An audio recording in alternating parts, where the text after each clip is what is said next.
സംഭരിച്ച നെല്ലിന്റെ വില ഉടൻ കർഷകർക്ക് നൽകണമെന്ന് അഖില കേരള എഴുത്തച്ഛൻ ശാഖ യോഗം ആവശ്യപ്പെട്ടു.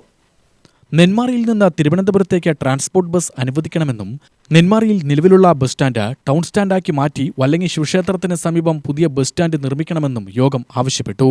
കൊല്ലങ്കോട് തൃശൂർ റെയിൽവേ ഉടൻ യാഥാർത്ഥ്യമാക്കണമെന്നും ആവശ്യപ്പെട്ട യോഗം ജില്ലാ ഓർഗനൈസിംഗ് സെക്രട്ടറി കൂടിയായ ശാഖാ പ്രസിഡന്റ് PV ചാമക്കുട്ടൻ ഉദ്ഘാടനം ചെയ്തു. അഖില കേരള എഴുത്തച്ഛൻ സമാജത്തെ സംബന്ധിച്ച് സാമൂഹ്യ നീതിയിൽ അധിഷ്ഠിതമായ പ്രാതിനിധ്യത്തിന് വേണ്ടി നിലകൊള്ളുന്ന ഒരു സമുദായ സംഘടനയാണ് നമ്മുടെ അഖില കേരള എഴുത്തച്ഛൻ സമാജം. സംഘടനയിലൂടെ മാത്രമേ നമ്മൾക്ക് അവകാശങ്ങൾ നേടിയെടുക്കാൻ കഴിയുള്ളൂ.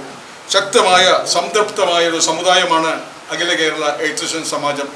കേരളത്തിൽ എന്നല്ല ലോകത്തൊട്ടാകെ 15 ലക്ഷത്തോളം എഴുത്തച്ഛന്മാർ ഉണ്ടെന്നുള്ളതാണ് നമ്മുടെ ജനസംഖ്യ ആനുപാതികമായ കണക്ക്.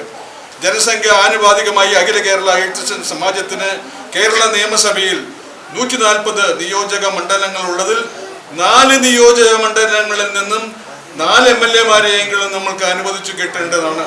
പക്ഷേ നമ്മുടെ സംഘടനയുടെ ശക്തി കൂടുതൽ ആർജവമാക്കാൻ, കൂടുതൽ തെളിയിക്കാൻ കഴിയാത്തതിൻ്റെ ഫലമായി നമ്മൾക്ക് നിലവിലുള്ള ഭരണാധികാരികളിൽ നിന്നും ആ 4 MLA സീറ്റ് നമുക്ക് നേടിയെടുക്കാൻ കഴിഞ്ഞിട്ടില്ല.